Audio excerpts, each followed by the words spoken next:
అనగనగా ఒక అందమైన ఊరు. ఆ ఊళ్ళో నారాయణ, రాఘవయ్య అనే ఇద్దరు స్నేహితులుండేవారు. ఇద్దరూ ఉదయాన్నే గొర్రెల్ని తీసుకుని అడవికి వెళ్లేవాళ్లు. ఇద్దరూ తమ తమ గొర్రెల్ని మేతకి వదిలేసి ఒక మంచి చెట్టు కింద కూర్చొని కబుర్లు చెప్పుకుంటూ ఉండేవారు. ఒరేయ్, నిన్న మీ చెల్లి ముద్దపప్పు ఆవకాయ చేసిందిరా. నువ్వే గుర్తొచ్చావు, కాని నువ్వేమో ఊరెళ్తివి. దాందేముందిలేరా, ఈ రోజు రాత్రికొచ్చి తింటాన్లే. అయినా మా చెల్లి ఏం చేసినా అమృతమేరా. నువ్వు చాలా అదృష్టవంతుడివి రోయ్. మరా మాటకొస్తే మా చెల్లేం తక్కువరా. ఆమె చేతి వంట తింటే చాలు, స్వర్గంలో ఉన్నట్టుంటుంది అంటూ ఇద్దరూ ఇంటి విషయాలు, వంట విషయాలు మాట్లాడుకుంటూ ఉండేవారు. ఇద్దరికీ ఏ కష్టం వచ్చినా కలిసి పరిష్కరించుకుంటూ ఉండేవారు. ఈ ఇద్దరూ ఓ రోజు పక్క ఊరి సంతకి వెళ్లి కొన్ని అవసరాల నిమిత్తం చెరో 2 గొర్రెల్ని అమ్ముదామని నిర్ణయించుకున్నారు. రేయ్, ఈ 2 గొర్రెలు అమ్మి వచ్చే డబ్బుతో మీ చెల్లికి బంగారు గొలుసు చేయించాలరా. సరేలేరా, అలాగే చేయుదువు గాని మంచి బేరానికి అమ్మాలి అయితే అనుకుని ఇద్దరూ చెరొక 2, మొత్తంగా 4 గొర్రెలు తీసుకుని సంతకి వెళ్లి అమ్మారు. ఇద్దరూ అనుకున్న దానికంటే ఎక్కువ డబ్బొచ్చింది. ఇద్దరూ సంతోషంగా ఆ డబ్బు తీసుకుని దగ్గర్లో ఉన్న పూటకోళ్లమ్మ ఇంట్లో భోజనం చేశారు. అప్పటికే చీకటి పడిపోయింది. రేయ్, చాలా పొద్దుపోయింది.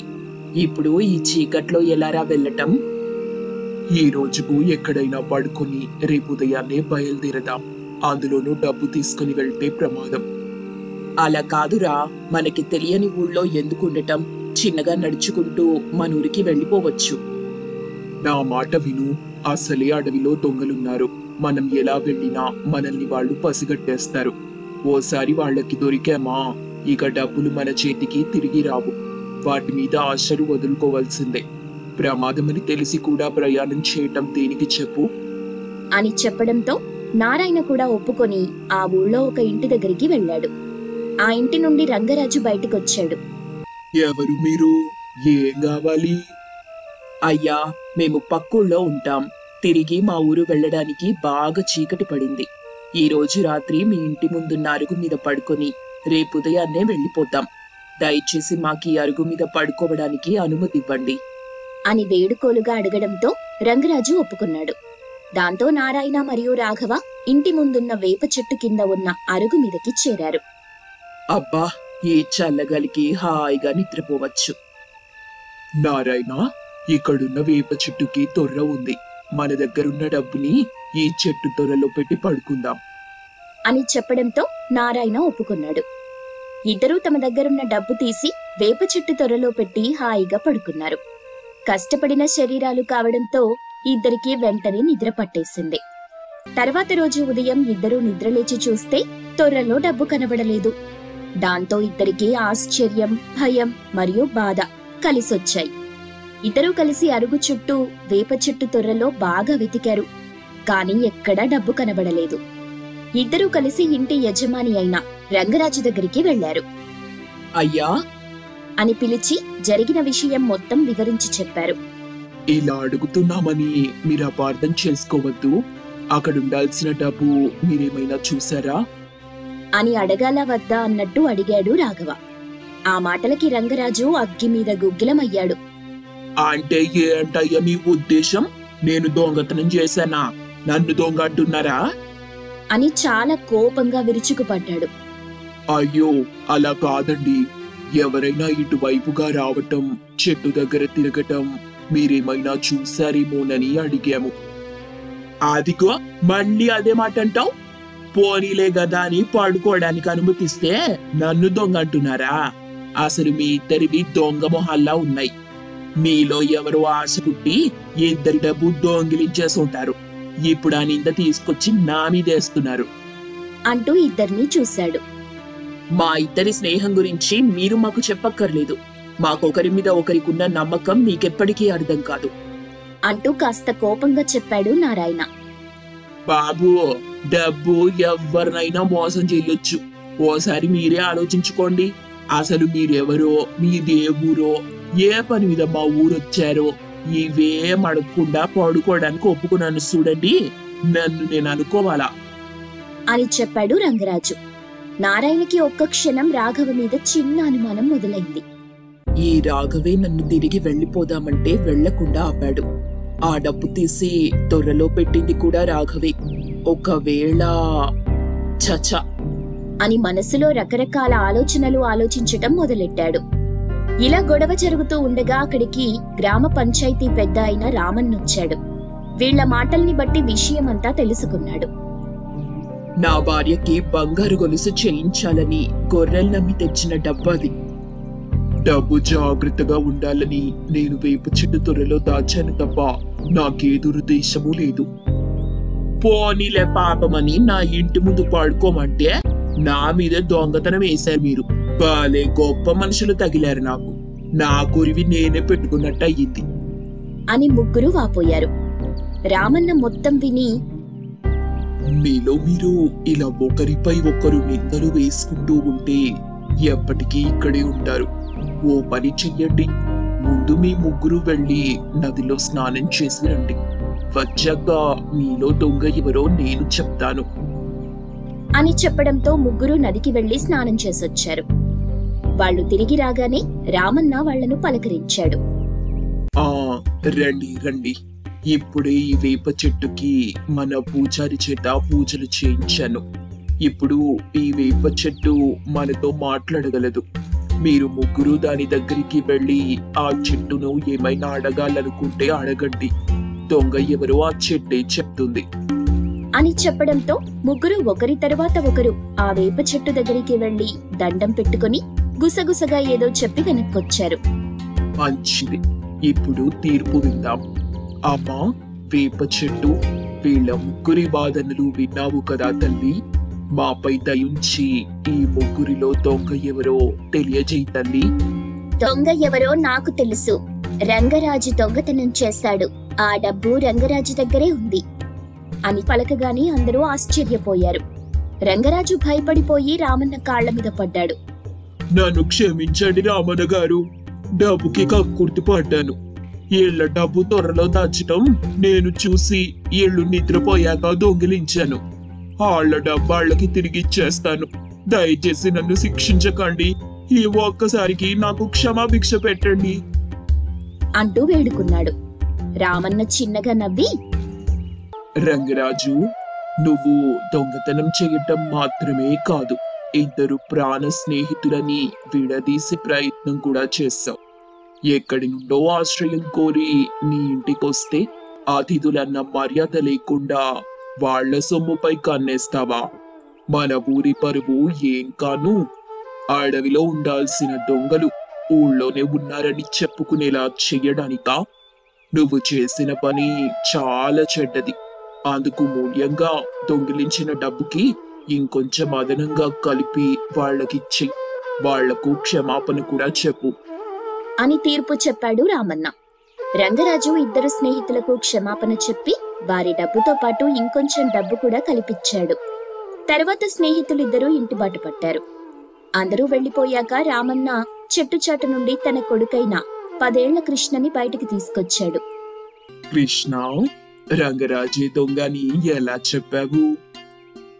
అదా నాన్న, వాళ్ళ ముగ్గురు చెట్టు దగ్గరికొచ్చి దండం పెట్టుకున్నప్పుడు ఆ ఇద్దరు స్నేహితులు డబ్బులు దొరికేలా చూడమని వేడుకుంటే రంగరాజు మాత్రం నా దొంగతనం బయటపడకుండా చూడని వేడుకున్నాడు. దొంగ దొరికేశాడుగా నాన్నా. చాలా తెలివిగా మాట్లాడావు కృష్ణ. దొంగని పట్టించడమే కాదు, ఈ ఇద్దరు స్నేహితుల మధ్య నమ్మకాన్ని కూలిపోకుండా కాపాడిన వాడివి అయ్యావు. ఎంతైనా మీ కొడుకుని కదా నాన్న, మీలాగే తీర్పివ్వటంలో ఆరితేరుతున్నాను అని చెప్పడంతో రామన్న చిన్నగా నవ్వి కృష్ణని భుజం తట్టాడు. అలాగే మంచి తీర్పు ఇచ్చినందుకు ఆ రోజు రాత్రి హాయిగా నిద్రపోయాడు. కోడలి పొగరు దిగులు ముఖంతో కన్నీళ్లు పెట్టుకుంటూ తన గదిలోని కిటికీ దగ్గర బాధగా నిలబడిన పెళ్లికూతురు లావణ్య దగ్గరికి తన స్నేహితురాళ్లు కావేరి, పద్మజ వచ్చారు. వాళ్ళని చూసి కన్నీళ్లు తుడుచుకుంది లావణ్య. మేం చూడొద్దని ఇప్పుడు కన్నీళ్లు తుడుచుకుంటే ఏంటి లాభం? సమయం సందర్భం దొరికాయి కదా అని గుణపాఠం చెప్తే ఊరుకునేది లేదు. నేను ముందే చెప్తున్నాను. మేం కూడా ముందు నుంచి చెప్తూనే ఉన్నాం. ఆడపిల్లకు పొగరు ఆభరణం కాదు, అహంకారం అలంకరణ అంతకన్నా కాదు. సంస్కారం ముఖ్యం.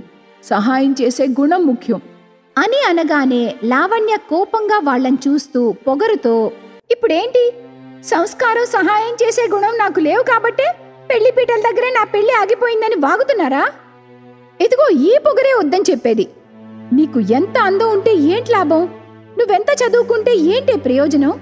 నువ్వెంత కట్నం తీసుకెళ్లినా, ఆడపిల్లననే అనుకోలేకపోయినా, ఇంటి పని వంట పని రాకపోయినా జీవితం దండగే అని కావేరి పద్మజలు మాట్లాడుతుంటే లావణ్యకి ఎక్కడలేని కోపం వస్తుంది. కాని ఇప్పటికే తన పొగరు గురించి, తన అహంకారం గురించి తెలుసుకుని పెళ్లికొడుకు పెళ్లిపీటల వరకు రాకుండానే పారిపోయాడు. ఇప్పుడు ఇంకా అలా మాట్లాడితే బాగుండదని నిగ్రహించుకుంటూ వెటకారంగా, ఇప్పుడు నన్నేం చేయమంటారే? పారిపోయిన పెళ్లికొడుకు ఎక్కడున్నాడో తెలుసుకుని అతని కాళ్ళ మీద పడి, అయ్యా అబ్బాయి గారు, నా గురించి ఊర్లో మీరు విన్నది నిజమే, కాని ఇప్పట్నుంచి మీరు చెప్పినట్టు నడుచుకుంటాను, నన్ను పెళ్లి చేసుకోండి అని బతిమాలాలా? అవసరం లేదు. కూతురు పెళ్లి పీటల మీదే ఆగిపోయిందని, ఇంకెవరు పెళ్లి చేసుకుంటారని బాధపడుతున్న అమ్మా నాన్నల దగ్గరికి వెళ్లి వాళ్ళని ఓదార్చవే అని అంటారు. సరిగ్గా అప్పుడే పీటల మీదే కూతురు లావణ్య పెళ్లి ఆగిపోవడంతో వేసిన పెళ్లి పందిరి కిందే నిలబడి చలపతి బాధగా కన్నీళ్లు పెట్టుకుంటూ ఉంటాడు. అది చూడలేని స్నేహితుడు గోపాలం అతని దగ్గరకొచ్చాడు. చలపతి కన్నీళ్లని తుడుచుకుని, ఏరా, వెళ్ళిపోతున్నానని చెప్పడానికొచ్చావా? లేదురా, నీకు అభ్యంతరం లేకపోతే నీ కూతురు లావణ్యని నా ఇంటి కోడలిగా పంపించమని అడగడానికొచ్చాన్రా అని గోపాలం అనగానే చలపతికి చాలా సంతోషమేసింది. కృతజ్ఞతగా గోపాలం చేతులు పట్టుకున్నాడు చలపతి. ఈ స్నేహితుడి పరువు పోకూడదని, పీటల మీద పెళ్లి ఆగిపోయిన కూతురుకు ఎలా పెళ్ళవుతుందని బాధపడుతున్న నన్ను ఓదార్చడానికి ఇంత మంచి మాట చెబుతావని అనుకోలేదురా గోపాలం. మనం స్నేహితులంరా, శత్రువులం కాదు. కాకపోతే అమ్మాయికి కూడా ఒక మాట చెప్పు. మా అబ్బాయిని తీసుకెళ్లి చూపించు. మా అబ్బాయి గురించి పూర్తిగా లావణ్యకి చెప్పు. తనకు నచ్చి పెళ్లి చేసుకుంటే వాళ్ళ కాపురం చక్కగా ఉంటుంది. ఏమంటావురా?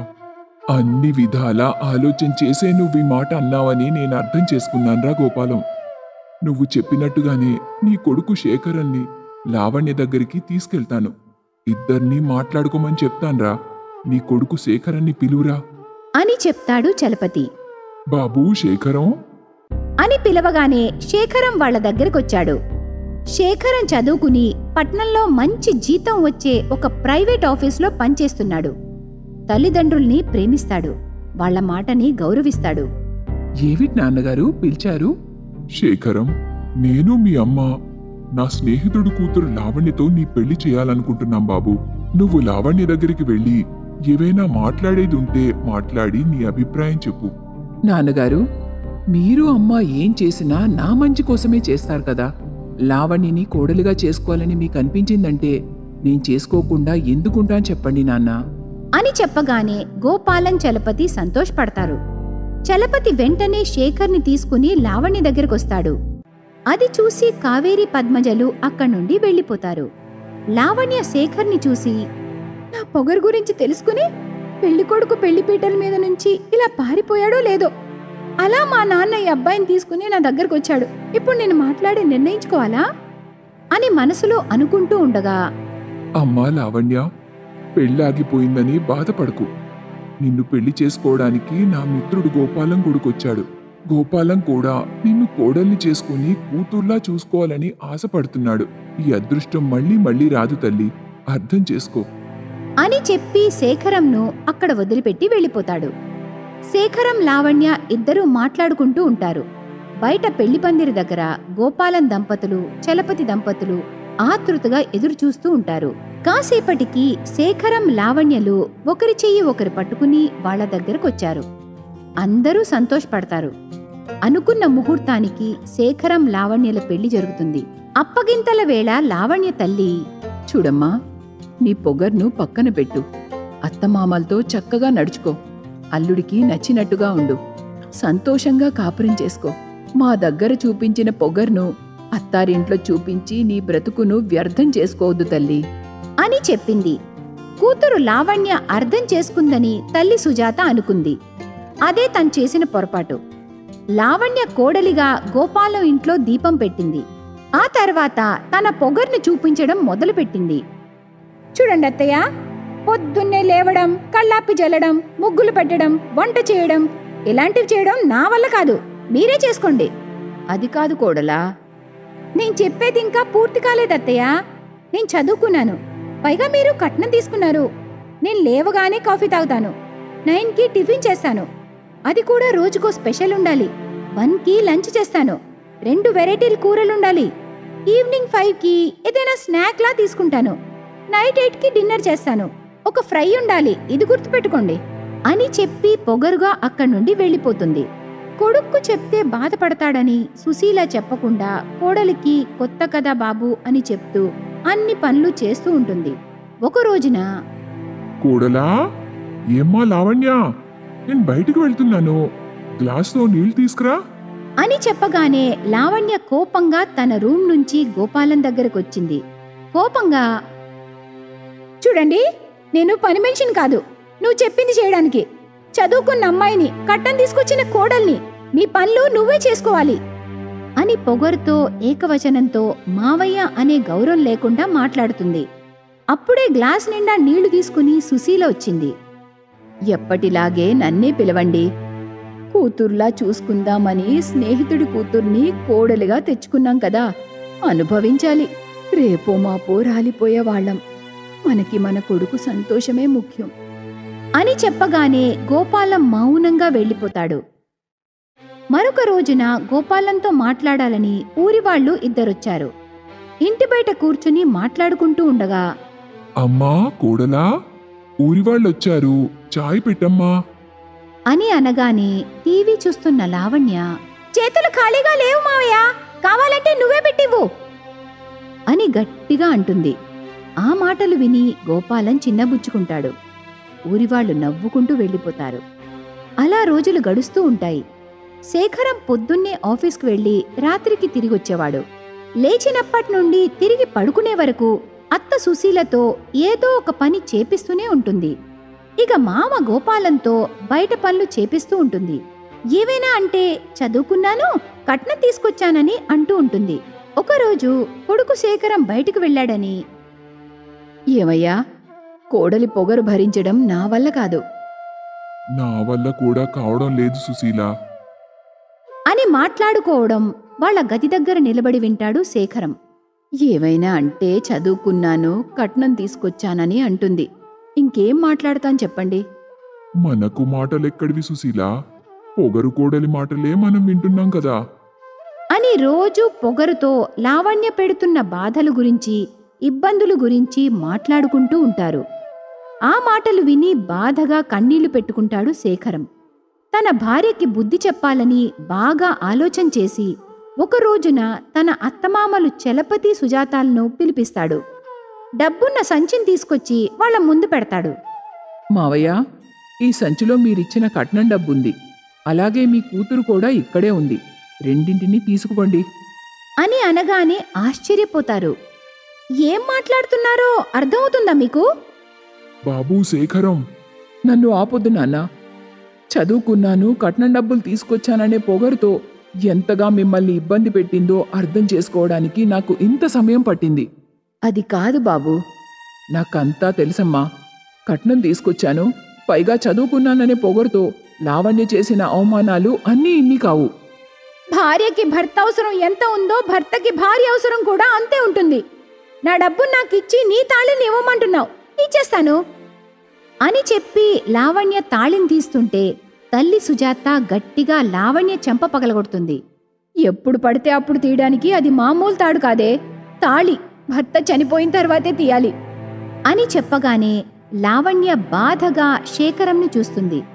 ఒక్కసారిగా శేఖరం చూపించిన ప్రేమ, గోపాలం సుశీల చూపించిన అభిమానం గుర్తుకొస్తాయి. అంతే, లావణ్య వెళ్లి అత్తమామల కాళ్ల మీద పడుతుంది. నన్ను మన్నించండి మావయ్య, చదువు ఉంటే సరిపోదు, సంస్కారం కూడా ఉండాలని ఇప్పుడే నాకు అర్థమైంది. ఇక నుంచి బుద్ధిగా ఉంటాను అని చెప్పగానే అందరూ సంతోషపడతారు. చలపతి దంపతులు వెళ్లిపోతారు.